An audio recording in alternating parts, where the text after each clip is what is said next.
Hey, welcome back to Philosophy 110 Human Nature. Today we're going to talk about W.E.B. Du Bois on race and the color line. Um, quick background, Du Bois was born in Great Barrington, Massachusetts. He, as you might have noticed with the date of his life, he was born 3 years after the end of the Civil War and died 1 year before the passing of the Civil Rights Act of 1964. Du Bois lived a very long life and saw a lot of very pivotal or transformative moments, not only within the United States, but also within the world as a whole. Um, and Du Bois was raised in a single mother household, and he actually had a mixed race heritage, so he had Black as well as some European ancestors. But if you're familiar with American racial logics, especially at the time, even if Black individuals had some mixed race background, they were still primarily defined by their Blackness. So this is where we get this idea of the one drop rule. And Great Barrington was a pretty well integrated community, even relative for the standards of the time. And Du Bois had pretty amicable relations with his white neighbors and community members, but it was nevertheless a white majority community, and that would have an impact on Du Bois's upbringing. Um, Du Bois had a very impressive academic career. He is regarded as the founding figure of African American studies, or what we today call African American studies. But even broader than that, he was also a pioneer of American social sciences, specifically sociology.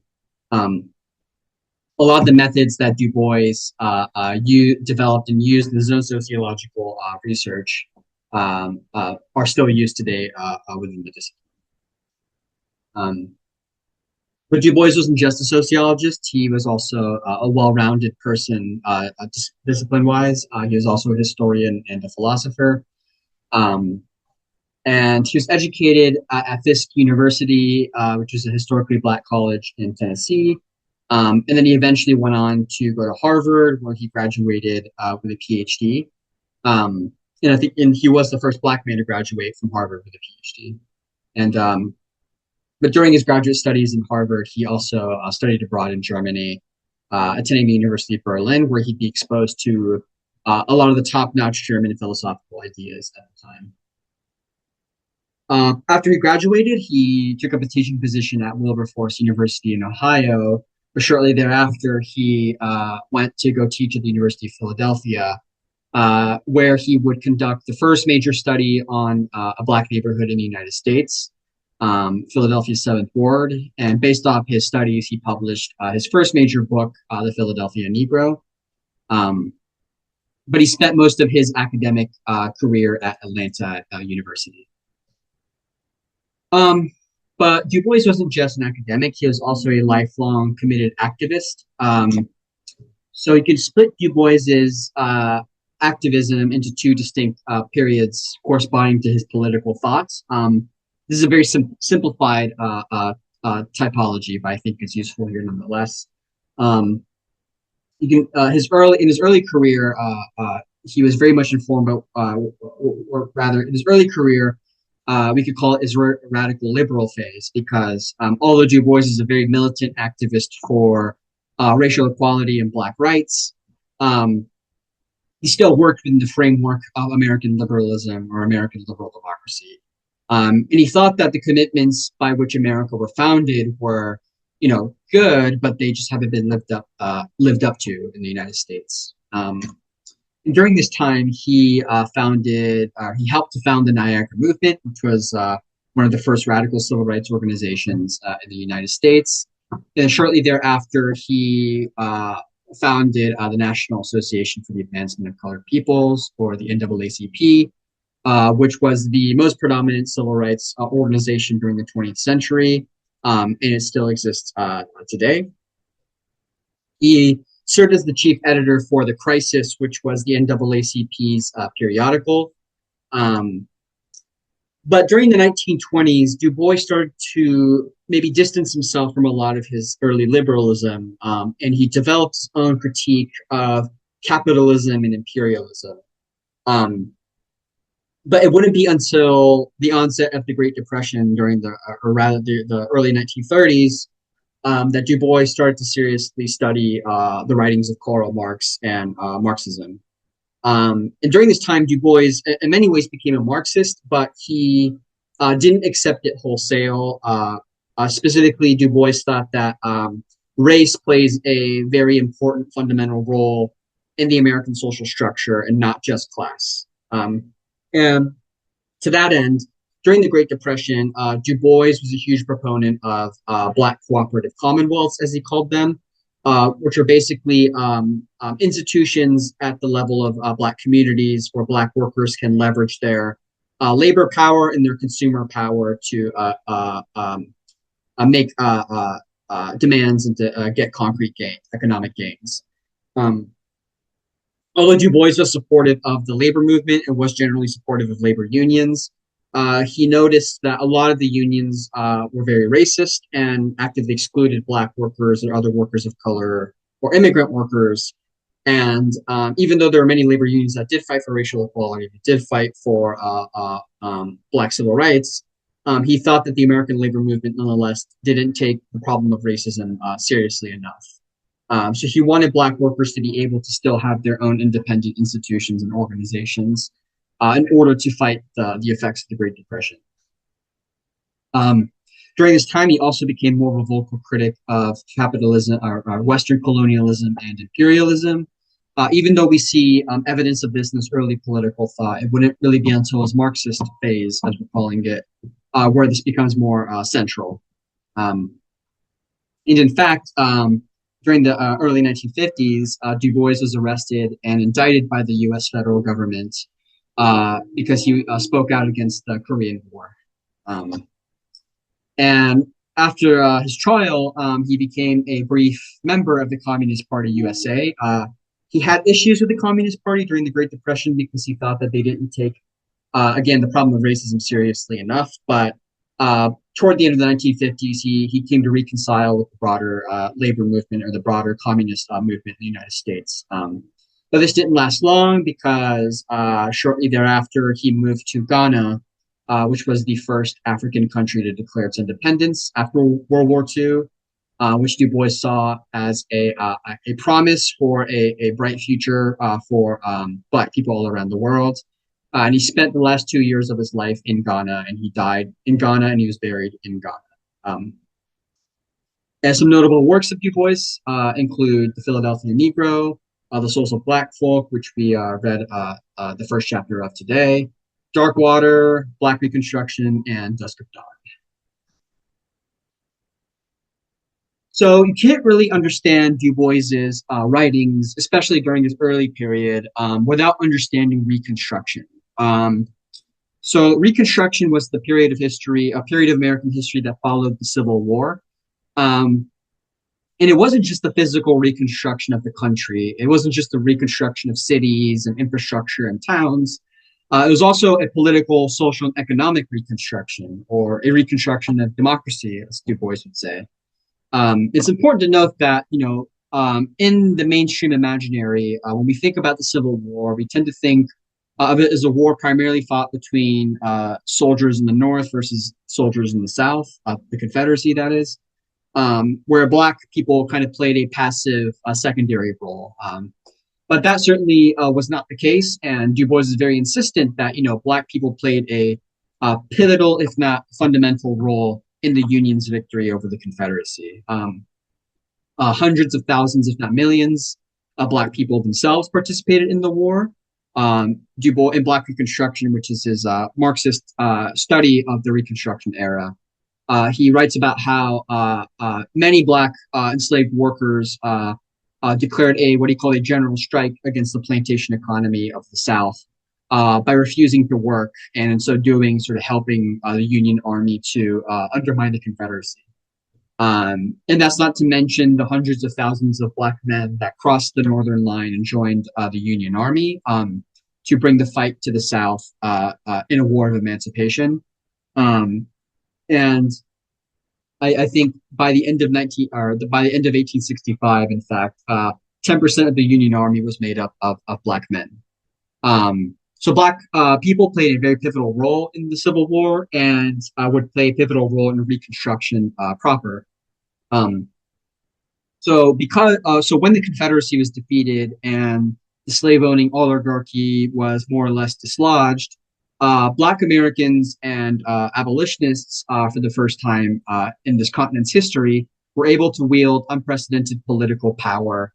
And they sought to use that political power to expand democracy to the common people, to the poor, and to the downtrodden. Um, so it was during Reconstruction where we got the 13th, 14th, and 15th Amendment of the United States Constitution, which abolishes slavery, guarantees the right to vote for all men, regardless of race, color, and previous condition of servitude. Yeah, I think that's the wording. So Reconstruction, in many ways, redefined the Constitution of the United States itself, and that's why many historians, Du Bois, but also even contemporary ones like Eric Foner, would call it America's unfinished revolution. Um, this time also saw the expansion of civil rights for Black Americans, and also saw the establishment of a free public school system in the South, which serviced both poor Blacks and whites. So many teachers from the North came down to the South to teach in these schools, and they would teach working class people basic literacy skills, basic civic education, political education, so that they would know how to wield political power. And one of the greatest promises of Reconstruction was this proposed land redistribution plan, was colloquially known as 40 acres and a mule.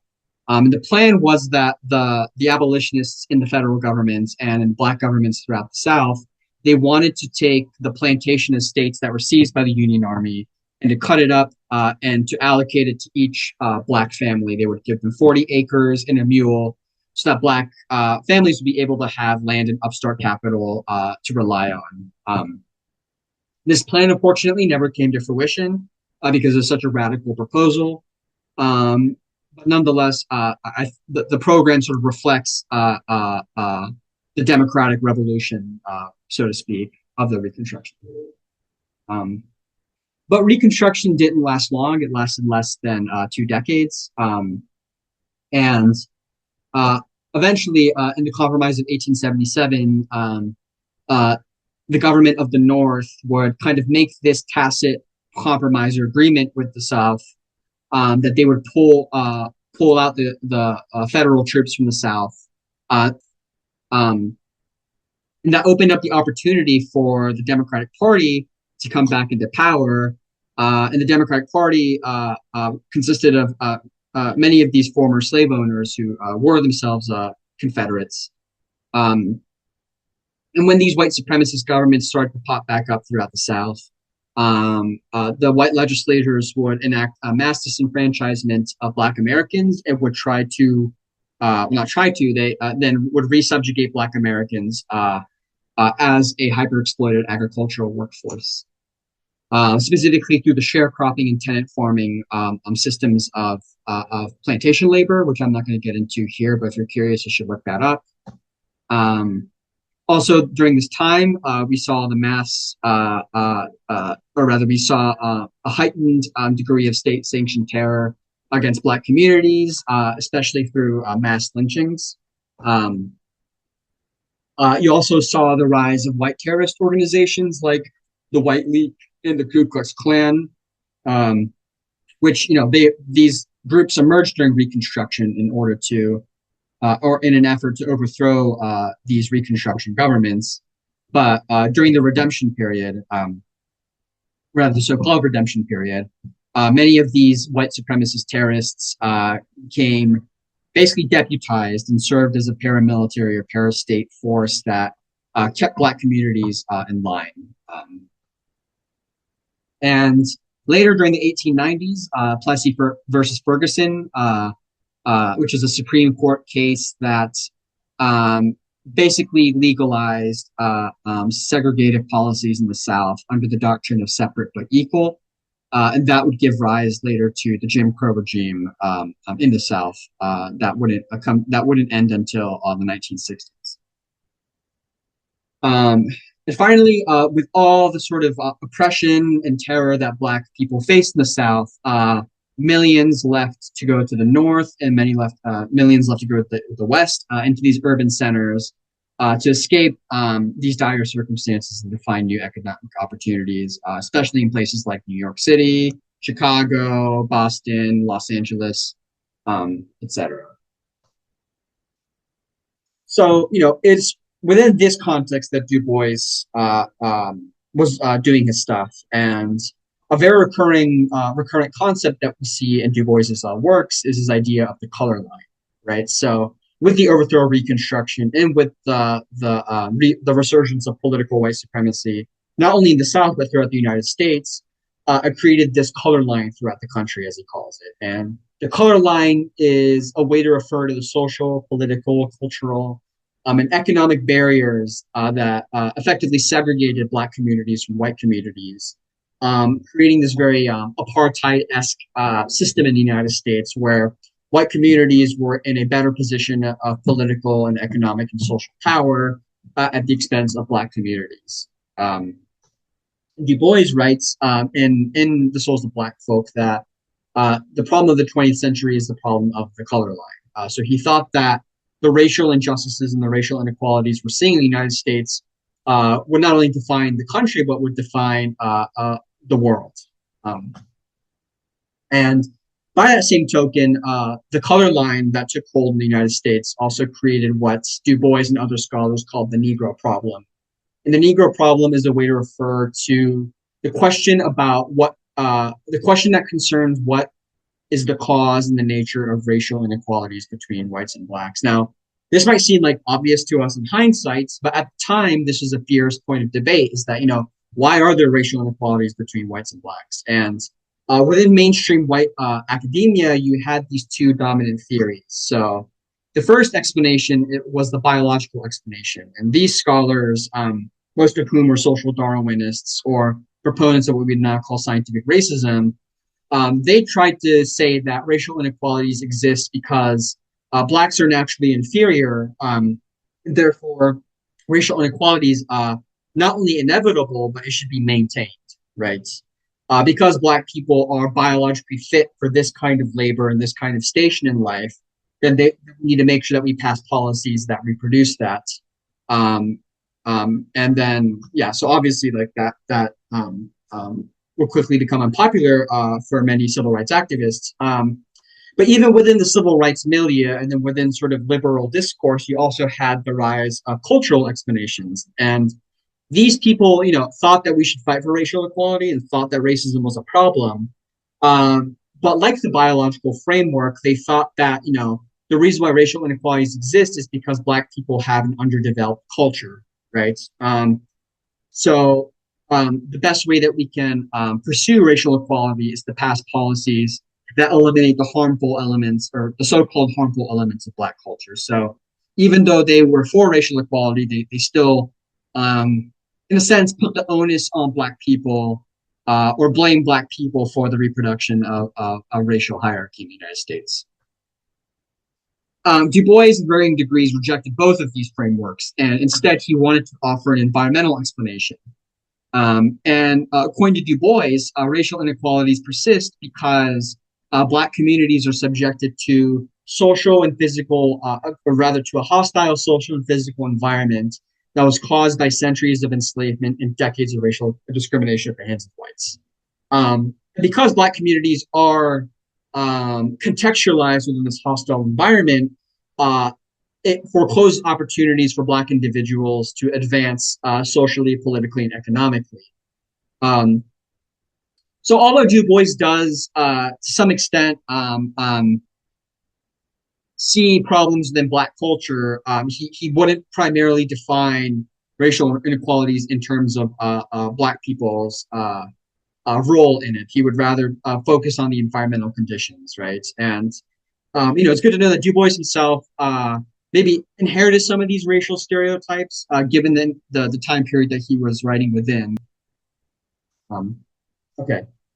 And this idea of the talented tenth also emerged within the debates that occurred between Du Bois and this other Black political leader called Booker T. Washington. And many discussions about Du Bois in the primary education tend to talk about him within the context of this debate. So Booker T. Washington was a black, again, black political leader who thought that black communities can overcome the color line by focusing primarily on developing their vocational skills and purely focusing on becoming competitive within the labor market. But Booker T. Washington thought that black communities should not pursue civil rights or political rights or well-rounded liberal arts education because he thought that if black communities were to pursue those things, white Americans will feel threatened by that enact more violence. Um, Du Bois, on the other hand, wanted to pursue a more holistic program for social improvement for Black communities. So, for Du Bois, Black community advancement shouldn't just focus on economic issues. It should also focus on fighting for civil and political rights. It should also focus on fighting for liberal arts education and cultural self-expression, right? So, all of Du Bois admired Washington's commitment to Black advancement. He thought that it was severely limited because Washington only focused on economic issues and not sort of the broader cultural dignity of Black Americans, right? Okay. So it's within the context of the Du Bois-Washington debates, among a whole host of other conversations that Du Bois's early writings are entrenched within. So The Souls of Black Folk was published in 1903, and it's an anthology of essays and short stories that explore the social, political, and cultural dimensions of Black life.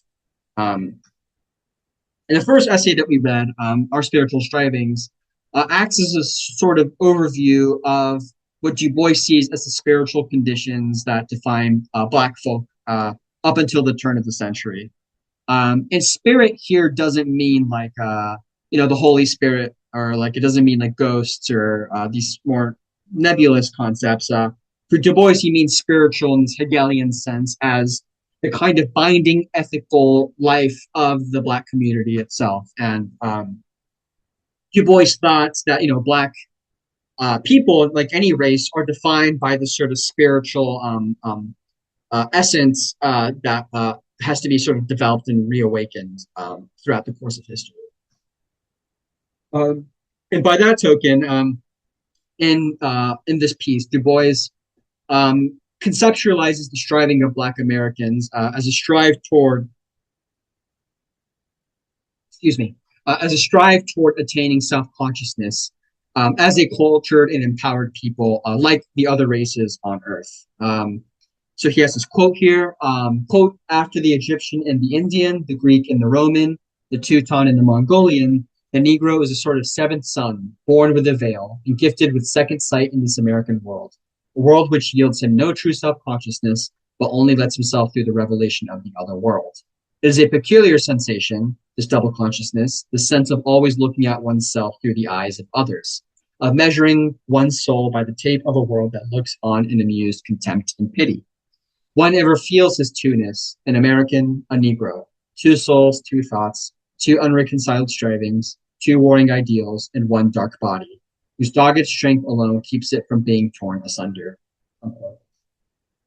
So this idea of double consciousness here is a very famous concept within Du Bois's works. But double consciousness is, here I defined it as the dual self-consciousness or self-perception which Black Americans experience. So on the one hand, Black Americans perceive themselves, relative to themselves, like any other people would be, or like any other people would perceive themselves. But Black Americans don't only perceive themselves relative to their own culture, their own social meanings. They also perceive themselves relative to the white society's perception of them as well, right? So it's between these two different forms of social consciousness that Black Americans have to navigate within the United States. So Black Americans for Du Bois are defined by this two-ness. So you have these two different demands. You have the demand to be American, but you also have the demand to be Black, right? And those two things aren't always in chorus with each other. And in fact, they often conflict with each other, according to Du Bois. And for Du Bois, double consciousness isn't just phenomenological. So it's not purely at the level of first-person conscious experience. It's also a cultural experience. So this state of double consciousness influences Black art, Black literature, music, politics, and religion, etc. For Du Bois, this double consciousness is what defines Black social life in many ways. Okay. So, given the two-ness of Black life, given this double consciousness, Du Bois thought, the strive toward racial or collective self-consciousness, at least in the United States, is about balancing these two kind of dimensions of what it means to be Black. Um, so he writes here, quote, the Black man simply wishes to make it possible for a man to be both a Negro and an American, without being cursed and spit upon by his fellows, without having the doors of opportunity closed roughly in his face, unquote. But why do Black Americans struggle to attain independent self-consciousness? Well, Du Bois highlights three different ways you can approach this. You can answer this question, right? One is at the level of social problems. As a sociologist, Du Bois notices that Black communities are subjected to poverty and the breakdown of, or rather, Black communities are subjected to poverty, and that produces all these social ills like the breakdown of social bonds, crime, prostitution, etc. Um, but unlike many white scholars at the time, Du Bois, didn't think that these social problems exist in a vacuum. And it's not like Black communities are subjected to these things because of who they are, but more so because of the environment within which they, again, operate. So Du Bois says, okay, well, another reason why Black communities struggle to attain this self-consciousness is because whites continue to treat Blacks as pariahs and refuse to recognize Blacks as full persons who deserve equal respect and dignity. But Du Bois also notes that, prejudice alone can't explain why Black communities are subjected to these social ills. The prejudice itself has to also come from somewhere else. And so this is where we see this idea of the environments come in again, right? So Du Bois wants to insist that, Black communities are products of complex historical and structural factors that engender these social problems and that engender the racial prejudice. And so you can't understand the plights of Black communities without understanding the history of centuries of slavery, without understanding the overthrow of Reconstruction, without understanding the sort of racial terror which Black communities are subjected to throughout the country.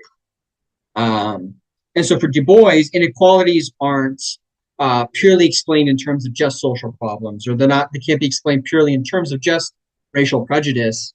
Inequalities are sustained through active disenfranchisement and the deprivation of critical social resources from Black communities at the hands of white power structures. So that's why for Du Bois, the social improvement of Black communities also requires political empowerment, not just economic measures. Again, contrary to Booker T. Washington's accommodationist program. So he has this quote here toward the end of the section of this piece, quote, work, culture, liberty, all these we need, not singly but together, not successively but together, each growing and aiding each, and all striving toward the vaster ideal that swims before the Negro people, the ideal of human brotherhood, gained through the unifying ideal of race, the ideal of fostering and developing the traits and talents of the Negro, not in opposition to or contempt for the other races, but rather in large conformity to the greater ideals of the American Republic, in order that someday on American soil, two world races may give to each other those characteristics which both sadly lack. Unquote. All right. Now, jumping about 2 decades, we have the second piece that we read, which is The Souls of White Folk. So, up until this point, we talked about Du Bois' sort of conception of Blackness in his early political thought. But Du Bois, also had a very interesting theory of whiteness as well. And this essay, The Souls of White Folk, is an essay within this broader anthology called Darkwater, which was published after the First World War. And Du Bois was thoroughly disillusioned with World War One because Black soldiers who fought in the war came back to the United States and faced intense racism. And second, also the First World War ended up reconsolidating Western imperialism throughout the world. So it's these two things that Darkwater is responding to, and this is where we can kind of start to see Du Bois drift away from his early liberalism and toward Marxism. Um, and so, this essay is one of Du Bois's first articulations of his critique of capitalism and imperialism, especially as they're practiced by the white world, as he calls them. So as we mentioned, this is in many ways a founding text within what we call whiteness studies today, or the study of social structures and practices that are produced by white supremacy. And the crux of Du Bois's point in this piece is that a big part of how white supremacy is maintained is that whites prop up their own race as the most civilized or as the most superior civilization that humanity has ever seen. But Du Bois wants to insist that that was only made possible, or white dominance was only made possible because of very brutal forms of oppression through enslavement and colonization. Um, um, so Du Bois notes that whites sort of justify racial supremacy through dividing humanity into these distinct races, and then allege that each of these races harbor certain characteristics that make them fit for a specific kind of work or a specific kind of station within the global order.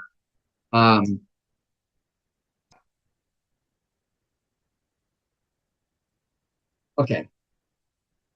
So for Du Bois, white supremacy isn't only a moral or psychological phenomenon. So it's not white supremacy isn't just white people thinking that they're better than other people. It's a political economic structure too. So the white world structures the global order such that European and North American countries extract resources and exploit labor from quote unquote the dark world, right? So Latin America, Africa, Asia, etc. And Du Bois mentions here, although the labor movement in North America and Europe are a step in the right direction, he thought that, race does play a central role in structuring the political economy of the world.